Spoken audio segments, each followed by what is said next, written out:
किसान के पास एक मुर्गी थी।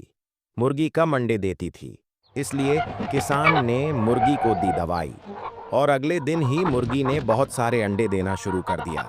किसान ने एक मुर्गी फार्म शुरू कर दिया और किसान के पास बहुत सारी मुर्गी हो गई। फिर किसान मुर्गी और अंडों को बेचकर बहुत सारे पैसे कमाने लगा। उसने 3 मुर्गी फार्म शुरू कर दी। बहुत सारे अंडे देने वाली मुर्गी मर जाती है। फिर किसान रोने लगा क्योंकि आपने लाइक और सब्सक्राइब नहीं किया।